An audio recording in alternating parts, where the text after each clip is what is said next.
Bruce Willis was one of the biggest action stars in Hollywood history. Die Hard, Pulp Fiction, The Sixth Sense, Armageddon. For decades, he was the tough guy, the hero, the man who always saved the day. But in March 2022, his family made a heartbreaking announcement that shocked the world.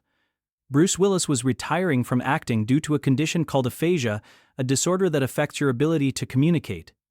Then, in February 2023, they revealed the full truth. Bruce has frontotemporal dementia, or FTD. At 68 years old, one of Hollywood's most recognizable stars is losing his ability to speak, to understand language, and eventually, to remember who he is. But here's what makes this story so important for all of us, especially those over 60. The warning signs of Bruce's dementia were there for years. His family, his friends, even people who worked with him on movie sets noticed changes, but they didn't understand what they were seeing. They thought he was just getting older, losing his hearing, or not paying attention. Today, we're going to tell you the complete story of Bruce Willis and his battle with dementia. We'll reveal the warning signs that appeared years before his diagnosis. We'll explain what frontotemporal dementia is and how it's different from Alzheimer's. We'll share what his family is going through and how they're caring for him. And most importantly, we'll give you the information you need to recognize early dementia signs in yourself or your loved ones, because catching it early can make all the difference. This is a 30-minute video because this information could literally change your life or save someone you love. Stay with me. Let's go back to around 2015. Bruce Willis was still making movies, lots of them. In fact, between 2015 and 2022, Bruce appeared in nearly 50 films. That's an incredible output. But here's what people in Hollywood started noticing. Something was off. Directors and crew members began reporting that Bruce was having trouble remembering his lines. Now, forgetting lines occasionally happens to every actor, but with Bruce, it was becoming constant. He needed cue cards for almost every scene. Sometimes he needed an earpiece feeding him his lines one sentence at a time. On some movie sets, crew members said Bruce seemed confused about where he was supposed to stand or what he was supposed to do. He would ask the same questions repeatedly. He seemed disoriented, but here's the thing. Bruce kept working, and the people around him found ways to accommodate his difficulties. They used more cue cards. They broke scenes into smaller pieces. They worked around his limitations. Everyone just assumed he was aging, maybe losing some sharpness, but nothing seriously wrong. His family noticed changes too. Bruce's wife Emma Hemming Willis and his ex-wife Demi Moore, who remained close with Bruce, both saw that he was different. He was quieter. He seemed to withdraw from conversations. Sometimes he would struggle to find the right words, or would use the wrong words entirely. But these changes happened gradually over several years. It's like watching a child grow. When you see them every day, you don't notice the changes as much as someone who sees them once a year. The people closest to Bruce saw him regularly, so the slow decline wasn't as obvious. There were also reports that Bruce was having hearing problems. He was diagnosed with hearing loss and got hearing aids. This seemed to explain some of his difficulties. Maybe he couldn't hear his cues, couldn't hear directions, couldn't follow conversations because of his hearing. But hearing loss wasn't the real problem. It was a symptom, or perhaps a contributing factor, but the underlying issue was much more serious. Something was happening in Bruce's brain. Looking back now, knowing what we know, we can see that Bruce was showing classic early signs of frontotemporal dementia. But at the time, nobody recognized them for what they were. Let me explain what those early signs look like, because this is crucial information that could help you recognize dementia in its early stages. Early sign number 1, difficulty with language. This can show up in several ways. Trouble finding the right word, you know what you want to say, but can't find the word. Using wrong words, saying hand when you mean foot, or calling a fork a spoon.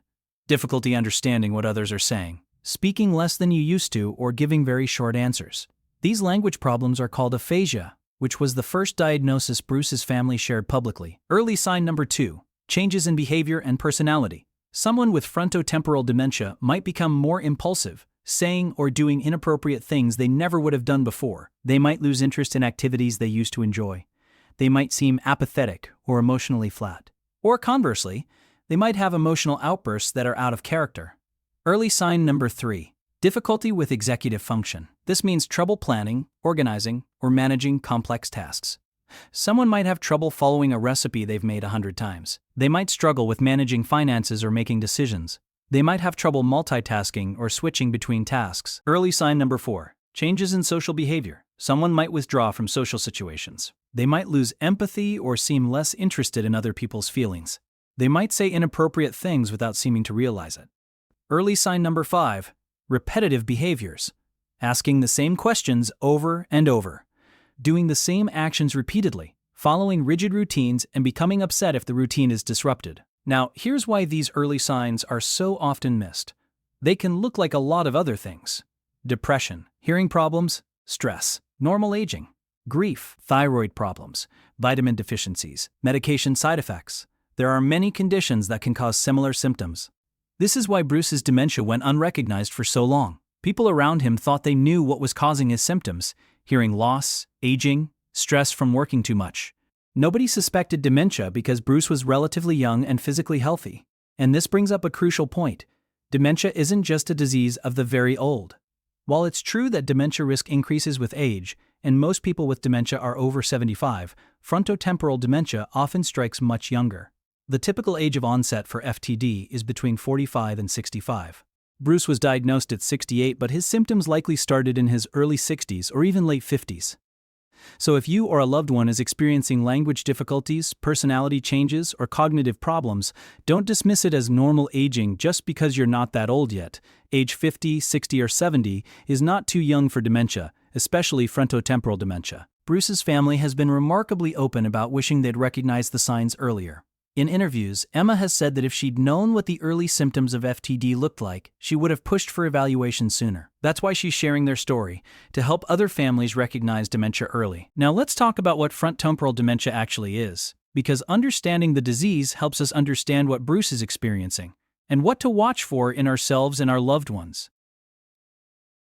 Frontotemporal dementia, or FTD, is actually a group of disorders caused by progressive nerve cell loss in the brain's frontal lobes, the areas behind your forehead, and temporal lobes, the regions behind your ears. These areas of the brain control personality, behavior, language, and some aspects of movement.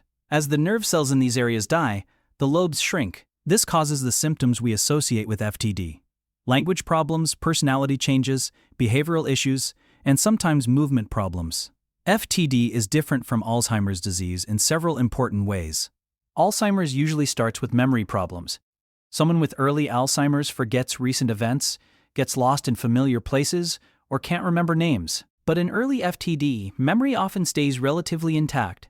Instead, the first symptoms are usually language problems or personality changes. Alzheimer's typically affects people over 65, with risk increasing significantly after 75. FTD usually starts earlier, typically between 45 and 65, though it can occur later, like in Bruce's case. Alzheimer's is much more common than FTD. Alzheimer's accounts for 60 to 80% of all dementia cases. FTD accounts for 10 to 20% of cases, making it much rarer. There are 3 main types of FTD, and understanding these helps explain the different symptoms people experience. Type 1, behavioral variant, FTD. This is the most common type. People with this type have significant changes in personality and behavior. They might become socially inappropriate, lose empathy, become impulsive, or develop compulsive behaviors. They might overeat, especially sweets, or develop very rigid routines. Type 2, primary progressive aphasia. This type primarily affects language abilities. There are 2 subtypes: semantic variant, where people lose the meaning of words and can't name objects, and non-fluent variant, where people have trouble producing speech, getting words out, or forming grammatically correct sentences. This is the type Bruce Willis has. Type 3, FTD with movement disorders. Some people develop movement problems similar to Parkinson's disease or ALS, along with their cognitive symptoms. Bruce specifically has the language variant, primary progressive aphasia. This explains why his main struggles have been with communication, remembering lines, and expressing himself. Now let's talk about what causes FTD, because this is important for understanding risk factors.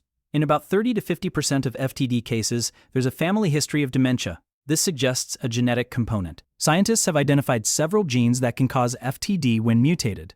If you have a parent or sibling with FTD, your risk is higher than average. However, most cases of FTD occur in people with no family history. The exact cause in these cases isn't fully understood. It's likely a combination of genetic susceptibility and environmental factors, but we don't know exactly what those environmental triggers are. Here's what we do know about risk factors. Age is a factor.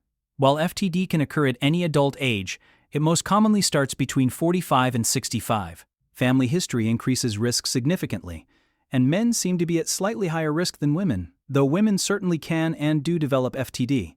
Interestingly, the usual dementia risk factors, things like high blood pressure, high cholesterol, diabetes, smoking, don't seem to increase FTD risk the way they increase Alzheimer's risk. This suggests that FTD has a different underlying mechanism than vascular-related dementias. Now let's talk about how FTD progresses, because this is important for understanding what Bruce and his family are facing. FTD is a progressive disease, meaning it gets worse over time. There's currently no cure and no treatment that can stop or slow the progression. In the early stages, which is where Bruce likely is now or recently was, the main symptoms are language difficulties and perhaps some personality changes. The person can still function fairly independently with some support. In the middle stages, symptoms become more severe. Language problems worsen significantly. The person might speak very little or not at all. Behavioral problems intensify. The person needs more help with daily activities like dressing, bathing, and eating. They might develop physical symptoms like stiffness or difficulty walking. In the late stages, the person becomes completely dependent on caregivers for all activities. They may lose the ability to walk or become bedridden. Swallowing difficulties develop, which can lead to pneumonia. Communication becomes impossible. Eventually, FTD is fatal. The progression varies widely between individuals. Some people decline rapidly, others more slowly. On average, people live 7 to 13 years after the first symptoms appear, though some live much longer. This is the reality that Bruce Willis and his family are facing, and it's a heartbreaking journey that millions of families are going through. According to the Association for Frontotemporal Degeneration, there are approximately 50,000 to 60,000 Americans with FTD at any given time. But because FTD often affects people during their working years, when they have young children and aging parents to care for, and when they're at the peak of their careers, the impact on families is devastating. One of the most remarkable aspects of Bruce Willis's story is how his family has come together to support him, and their approach to caregiving offers valuable lessons for anyone dealing with dementia in their family. Bruce has 5 daughters, Rumer, Scout, and Tallulah, from his marriage to Demi Moore, and Mabel and Evelyn from his marriage to Emma Hemming Willis. All of them are involved in Bruce's care and support. What's particularly notable is the relationship between Bruce's current wife Emma and his ex-wife Demi. Instead of the typical Hollywood divorced couple dynamic, these two women have formed a united front to care for Bruce. Demi regularly visits Bruce and Emma. The whole family celebrates holidays together. They share updates and coordinate care. Emma has spoken publicly about how important this family unity is. She said that Bruce needs all the love and support he can get, and putting aside any differences or egos is essential. The children benefit from seeing their parents work together, and practically speaking, caregiving for someone with dementia is exhausting. Having more people to share the burden makes it manageable. Emma has also been incredibly honest about the challenges of being a caregiver for someone with dementia. She's talked about the grief of losing her partner while he's still physically present. Bruce is still alive, but the man she married is slowly disappearing. This is called ambiguous loss, and it's one of the hardest aspects of dementia for families. She's discussed the practical challenges too. Bruce needs help with more and more daily activities. He needs constant supervision to keep him safe. The language problems mean communication is increasingly difficult, and there's the financial stress. Even with Bruce's wealth, the cost of dementia care is astronomical. The family has made the decision to keep Bruce at home rather than in a facility, at least for now. This is a choice many families make, especially in the earlier stages of dementia. Being in a familiar environment with familiar people can help reduce confusion and anxiety for someone with dementia. But home care requires a lot of support. The family has hired professional caregivers to help. They've modified their home to make it safer, removing tripping hazards, adding grab bars in bathrooms, perhaps installing locks that prevent Bruce from wandering outside unsupervised. Emma has emphasized the importance of self-care for caregivers. She makes sure to take breaks, to maintain her own health and well-being, to spend time with her young daughters who need their mother present and engaged. She's sought counseling to help process her emotions. She's connected with support groups for dementia caregivers. This is crucial advice for anyone caring for a loved one with dementia. You cannot pour from an empty cup. If you burn yourself out, you won't be able to care for your loved one. Taking care of yourself isn't selfish, it's necessary. The family has also made the decision to be public about Bruce's diagnosis. They could have kept it private, but they chose to share their story. Why? Because they want to raise awareness about frontotemporal dementia. They want other families to recognize the symptoms earlier than they did, and they want to reduce the stigma around dementia. There's still a lot of stigma and misunderstanding about dementia. Some people treat it as a character flaw rather than a disease. Some people avoid or abandon friends and family members with dementia because they don't know how to interact with them. Some people make cruel jokes about memory loss or confusion. By being open about Bruce's diagnosis, his family is helping to change these attitudes. They're showing that dementia is a medical condition, not something to be ashamed of. They're demonstrating that people with dementia are still people who deserve love, respect, and dignity. The family's openness has also connected them with thousands of other families going through similar experiences. Emma regularly hears from other dementia caregivers who share their own stories and offer support. This community connection is invaluable. Knowing you're not alone makes a huge difference. Now I want to go deep into the warning signs of dementia, because recognizing these early could lead to earlier diagnosis, better planning, and access to support and resources. The Alzheimer's Association has identified 10 warning signs of Alzheimer's and related dementias. Let me go through each one and explain what it looks like in real life. Warning sign number 1, memory loss that disrupts daily life. This is more than occasionally forgetting where you put your keys. This is forgetting important information repeatedly, like appointments, family events, or recent conversations. Asking for the same information over and over. Relying heavily on reminder notes or family members for things you used to remember easily. Warning sign number 2, challenges in planning or solving problems. This might look like trouble following a familiar recipe, difficulty managing bills or finances, trouble concentrating, or taking much longer to do things that used to be routine. Warning sign number 3, difficulty completing familiar tasks. Having trouble driving to a familiar location, forgetting the rules of a favorite game, or having difficulty managing tasks at work that you've done for years. Warning sign number 4, confusion with time or place. Losing track of dates, seasons, or the passage of time. Forgetting where you are or how you got there. Not recognizing familiar places.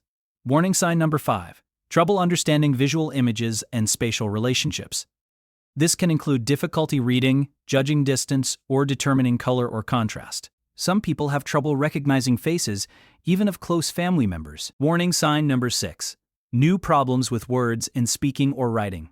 This was Bruce Willis's main symptom, having trouble following or joining a conversation, stopping in the middle of a sentence and not knowing how to continue, struggling to find the right word or calling things by the wrong name. Warning sign number 7, misplacing things and losing the ability to retrace steps. Putting things in unusual places, like putting car keys in the refrigerator. Losing things and being unable to remember where you might have put them. Sometimes accusing others of stealing as confusion increases. Warning sign number 8, decreased or poor judgment. Making poor decisions with money, like giving large amounts to telemarketers. Paying less attention to personal hygiene or grooming. Poor judgment in social situations. Warning sign number 9, withdrawal from work or social activities. Avoiding social activities, work projects, or hobbies that used to be enjoyable. Having trouble following conversations or feeling overwhelmed by social situations, so avoiding them. Warning sign number 10, changes in mood and personality. Becoming confused, suspicious, depressed, fearful, or anxious. Getting upset easily, especially in situations outside their comfort zone. Now here's the critical question. How do you know if these symptoms are normal aging or dementia? Because some memory changes are a normal part of aging. Normal aging might include occasionally forgetting names or appointments but remembering them later, sometimes having trouble finding the right word, or occasionally making a bad decision. These things happen to everyone and become slightly more common with age. Dementia is different. The symptoms are more severe, more frequent, and they get worse over time. They interfere with daily life and independence. And there are usually multiple symptoms, not just one. If you notice these signs in yourself or a loved one, what should you do? First, don't panic. Many conditions can cause dementia-like symptoms, and some of them are treatable. Vitamin B12 deficiency, thyroid problems, depression, medication side effects, urinary tract infections, and sleep apnea can all cause confusion, memory problems, and cognitive difficulties. Treating these underlying conditions can resolve the symptoms. Second, see a doctor, preferably a specialist. Start with your primary care doctor, who can rule out treatable causes. If dementia is suspected, get a referral to a neurologist or a geriatric psychiatrist who specializes in cognitive disorders. Third, get a comprehensive evaluation. This should include a detailed medical history, physical exam, neurological exam, cognitive and neuropsychological tests, brain imaging like MRI or CT scan, and blood tests to rule out other causes. Fourth, if dementia is diagnosed, work with your doctor to develop a care plan. While there's no cure for most types of dementia, there are medications that can temporarily improve symptoms in some people. There are also non-drug approaches that can improve quality of life. Fifth, get support. Connect with organizations like the Alzheimer's Association or the Association for Frontotemporal Degeneration. Join support groups for people with dementia or for caregivers. These connections are invaluable. Let me also talk about the importance of early diagnosis. Many people avoid seeking evaluation because they're afraid of getting a dementia diagnosis. But knowing early has many benefits. Early diagnosis allows you to start treatment that might help manage symptoms. It gives you time to make legal and financial plans while you still have decision-making capacity. It allows you to participate in clinical trials of new treatments. It gives your family time to learn about the disease and plan for care needs. And it provides peace of mind. Knowing what you're dealing with is often less stressful than uncertainty. There are also some things you can do to potentially reduce your risk of dementia or slow its progression if you have it. These are based on research about modifiable risk factors for dementia. Control cardiovascular risk factors. High blood pressure, high cholesterol, diabetes, and smoking all increase dementia risk. Managing these conditions protects your brain as well as your heart. Stay physically active. Regular exercise is one of the most powerful protections against cognitive decline. Aim for at least 150 minutes per week of moderate activity. Stay mentally active. Challenge your brain with new learning, puzzles, reading, or engaging hobbies. Mental stimulation helps build cognitive reserve. Stay socially engaged. Social isolation increases dementia risk. Maintain relationships, join groups, volunteer, stay connected with family and friends. Eat a healthy diet. The Mediterranean diet and the MIND diet are both associated with reduced dementia risk. These emphasize vegetables, fruits, whole grains, fish, olive oil, and nuts, while limiting red meat and processed foods. Get quality sleep. Sleep problems, especially sleep apnea, are linked to increased dementia risk. If you snore loudly or feel tired despite sleeping, get evaluated for sleep disorders. Protect your head. Traumatic brain injuries, especially repeated ones, increase dementia risk. Wear seatbelts, use helmets for biking or contact sports, and fall-proof your home.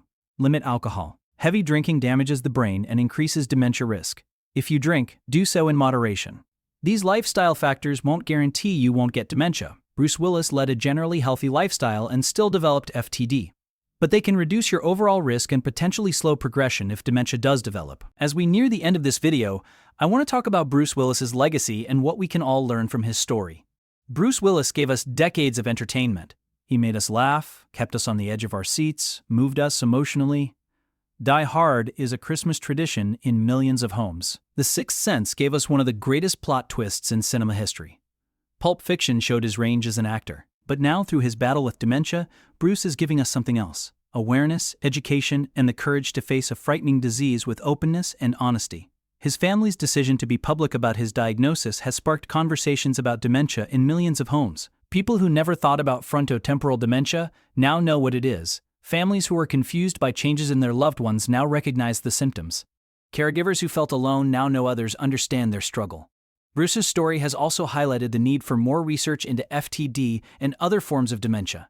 His family has been advocating for increased funding and support for dementia research. They're working with organizations to raise awareness and funds for finding treatments and ultimately, a cure.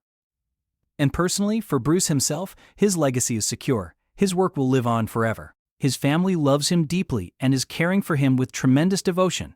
And he's surrounded by people who remember not the disease, but the man, funny, talented, loving, and This is important for anyone with dementia or caring for someone with dementia to understand. The disease doesn't define the person. Bruce Willis is not a dementia patient. He's Bruce Willis who happens to have dementia. He's still a father, a husband, a friend, an actor, a person worthy of dignity and respect. One of the cruelest aspects of dementia is how it can make people feel invisible. As communication becomes harder and cognitive abilities decline, society sometimes stops seeing the person and only sees the disease. But the person is still there, still feeling emotions, still deserving of connection and love. Emma Willis has emphasized this repeatedly. She talks to Bruce, plays his favorite music, shows him photos and videos from his career, spends quality time with him even though he can't respond the way he used to. She treats him like the person he is, not like a patient to be managed. This is crucial advice for anyone interacting with someone who has dementia.